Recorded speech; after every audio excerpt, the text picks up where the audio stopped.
জখলাবন্ধা মিলন সংঘৰ সৌজন্যত আৰু জাতীয় উৎসৱ সমিতিৰ উদ্যোগত আমাৰ 56তম যি বহাগী উৎসৱ আমি 2025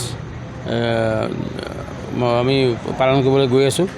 এই 56 সংখ্যক যি বিহু উৎসৱ দুদিনীয়া কাৰ্যসূচী, ইয়াত আমাৰ সদৌ অসম ভিত্তিত বিহুৱতী প্ৰতিযোগিতা আৰু দিনতে আমাৰ মহিলাসকলে আয়োজন কৰা দিহানাম প্ৰতিযোগিতা আৰু মৌ কুঁৱৰী প্ৰতিযোগিতা আৰু হুঁচৰি প্ৰতিযোগিতা আৰু লগতে আমাৰ দীপনা ডেকা সংগীত অনুষ্ঠান এই দুদিনীয়া কাৰ্যসূচীত আমি পালন কৰিব গৈ আছোঁ। আৰু এই অনুষ্ঠানটো আমাৰ পূৰ্বপুৰুষসকলৰ আশীষ লৈ পেলাই আমি আগবাঢ়ি আছোঁ, যাতে মিলন সংঘৰ সুনাম আৰু জাতীয় উৎসৱ সমিতিৰ সুনাম আমাৰ কলিয়াবৰ তথা অসমত বিয়পি থাকে, তাৰ কামনা কৰি পেলাই আমি এই উৎসৱক পালন কৰিবৰ কাৰণে আগবাঢ়িছোঁ। বিষয়টো কি আছে কৈছিলোঁ, বিহুৰ ওপৰত মন্তব্য বিভিন্ন সংঘৰ বিভিন্ন সময়ত বিভিন্নজনে আগবঢ়াই আছে। বিহু আমাৰ জাতীয় উৎসৱ, ইয়াৰ বাহিৰে আমাৰ অন্য আমি দৃষ্টিভংগীৰে চাব নালাগে, কাৰণ আমাৰ জাতীয় জীৱনত এই জড়িত হৈ আছে বিহু উৎসৱটো। আৰু গোটেই পৰিৱেশটো যদি সুস্থভাৱে পালন কৰিব পাৰোঁ, তাৰ কাৰণে আমি সকলোৱে সমবেত হৈ সকলোৱে একত্ৰিত হৈ যাতে আগবাঢ়িব পাৰোঁ, তাৰ কাৰণে আমি ভগৱন্তৰ ওচৰত প্ৰাৰ্থনা জনাইছোঁ, যাতে বিহুৰ যিটো স্বকীয়তা তাত কোনো ধৰণৰ আঘাত নকৰাকৈ আগৰ আমাৰ বিহুৰ যি প্ৰকৃতি নিবেদন পৰম্পৰা তাক পালন কৰিব পাৰোঁ, সেয়া আমাৰ উদ্দেশ্য। আমাৰ দুদিনীয়া কাৰ্যসূচীলৈ আমাৰ কলিয়াবৰ তথা গোটেই অসমৰ মানুহক ইয়ালৈ নিমন্ত্ৰণ জনাইছে, যাতে আমাৰ এই উৎসৱত সকলোৱে সহভাগী হৈ এই উৎসৱ উদযাপন কৰাত আমাক সহযোগ আগবঢ়ায়। মিলন সংঘৰ সৌজন্যত জাতীয় উৎসৱ উদযাপন সমিতিৰ বহাগী উৎসৱ আমি পালন কৰিব আগবাঢ়িছোঁ। দুদিনীয়া কাৰ্যসূচী বিভিন্ন কাৰ্যসূচী আমি আগবাঢ়িছোঁ। প্ৰথম এই কাৰ্যসূচী আমাৰ হৈছে আৰু খেল ধেমালি আৰু হুঁচৰি কম্পিটিশ্যনো আমাৰ পতা হৈছে। আৰু বিশেষকৈ আমাৰ দুজন ব্যক্তি আমি সম্বৰ্ধনা জনাম অহাকাইলৈ।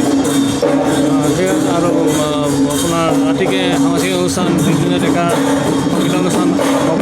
আৰু আমাৰ দলীয় বিহু আৰু বিহুৱতী প্ৰতিযোগিতা আমি সদৌ অসম ভিত্তিত আমি ধাৰাবাহিক হিচাপে আমি উদযাপন কৰি আহিছোঁ। আৰু অসমৰ বিভিন্ন জিলাৰ পৰা আমাৰ ইয়াত আহি অংশগ্ৰহণ কৰেহি। পুৱা 6টা 7টা বজালৈকে আমাৰ প্ৰতিযোগী চলি থাকে। গতিকে সকলোকে এই ৰঙালী বিহুৰ শুভেচ্ছা জনাইছোঁ আৰু আমাৰ এই জাতীয় উৎসৱ উদযাপন সমিতিৰে সকলোকে আমন্ত্ৰণ জনাইছোঁ। সকলোকে মই ৰঙালী বিহুৰ শুভেচ্ছা জনাইছোঁ। জখলাবন্ধা মিলন সংঘৰ সৌজন্যত আৰু জাতীয় উৎসৱ সমিতিৰ উদ্যোগত আমাৰ 56তম যি বহাগী উৎসৱ আমি 2025 আমি পালন কৰিবলৈ গৈ আছোঁ। এই 56 সংখ্যক যি বিহু উৎসৱ দুদিনীয়া কাৰ্যসূচী, ইয়াত আমাৰ সদৌ অসম ভিত্তিত বিহুৱতী প্ৰতিযোগিতা আৰু দিনতে আমাৰ মহিলাসকলে আয়োজন কৰা দিহানাম প্ৰতিযোগিতা আৰু মৌ কুঁৱৰী প্ৰতিযোগিতা আৰু হুঁচৰি প্ৰতিযোগিতা আৰু লগতে আমাৰ দীপনা ডেকা সংগীত অনুষ্ঠান এই দুদিনীয়া কাৰ্যসূচীত আমি পালন কৰিব গৈ আছোঁ। আৰু এই অনুষ্ঠানটো আমাৰ পূৰ্বপুৰুষসকলৰ আশীষ লৈ পেলাই আমি আগবাঢ়ি আছোঁ, যাতে মিলন সংঘৰ সুনাম আৰু জাতীয় উৎসৱ সমিতিৰ সুনাম আমাৰ কলিয়াবৰ তথা অসমত বিয়পি থাকে, তাৰ কামনা কৰি পেলাই আমি এই উৎসৱক পালন কৰিবৰ কাৰণে আগবাঢ়িছোঁ।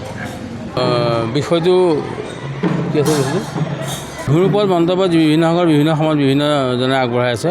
বিহু আমাৰ জাতীয় উৎসৱ, ইয়াৰ বাহিৰে আমাৰ অন্য আমি দৃষ্টিভংগীৰে চাব নালাগে, কাৰণ আমাৰ জাতীয় জীৱনত এই জড়িত হৈ আছে বিহু উৎসৱটো। আৰু গোটেই পৰিৱেশটো যদি সুস্থভাৱে পালন কৰিব পাৰোঁ, তাৰ কাৰণে আমি সকলোৱে সমবেত হৈ সকলোৱে একত্ৰিত হৈ যাতে আগবাঢ়িব পাৰোঁ, তাৰ কাৰণে আমি ভগৱন্তৰ ওচৰত প্ৰাৰ্থনা জনাইছোঁ, যাতে বিহুৰ যিটো স্বকীয়তা তাত কোনো ধৰণৰ আঘাত নকৰাকৈ আগৰ আমাৰ বিহুৰ যি প্ৰকৃতি নিবেদন পৰম্পৰা তাক পালন কৰিব পাৰোঁ, সেয়া আমাৰ উদ্দেশ্য। আমাৰ দুদিনীয়া কাৰ্যসূচীলৈ আমাৰ কলিয়াবৰ তথা গোটেই অসমৰ মানুহক ইয়ালৈ নিমন্ত্ৰণ জনাইছে, যাতে আমাৰ এই উৎসৱত সকলোৱে সহভাগী হৈ এই উৎসৱ উদযাপন কৰাত আমাক সহযোগ আগবঢ়ায়। মিলন সংঘৰ সৌজন্যত জাতীয় উৎসৱ উদযাপন সমিতিৰ বহাগী উৎসৱ আমি পালন কৰিব আগবাঢ়িছোঁ। দুদিনীয়া কাৰ্যসূচী বিভিন্ন কাৰ্যসূচী আমি আগবাঢ়িছোঁ। প্ৰথম এই কাৰ্যসূচী আমাৰ হৈছে আৰু খেল ধেমালি আৰু হুঁচৰি কম্পিটিশ্যনো আমাৰ পতা হৈছে।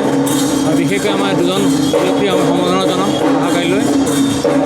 ঠিক আছে আৰু আপোনাৰ ৰাতিকে সাংস্কৃতিক অনুষ্ঠান বিভিন্ন ডেকাৰ সংগীত অনুষ্ঠান হ'ব আৰু আমাৰ দলীয় বিহু আৰু যুৱতী প্ৰতিযোগিতা আমি সদৌ অসম ভিত্তিত আমি ধাৰাবাহিক হিচাপে আমি উদযাপন কৰি আহিছোঁ আৰু বিভিন্ন অসমৰ বিভিন্ন জিলাৰ পৰা আমাৰ ইয়াত আহি অংশগ্ৰহণ কৰেহি পুৱা 6টা 7টা বজালৈকে আমাৰ প্ৰতিযোগী চলি থাকে গতিকে সকলোকে এই ৰঙালী বিহুৰ শুভেচ্ছা জনাইছোঁ আৰু আমাৰ জাতীয় উৎসৱ উদযাপন সমিতিৰে সকলোকে আমন্ত্ৰণ জনাইছোঁ সকলোকে মই ৰঙালী বিহুৰ শুভেচ্ছা জনাইছোঁ।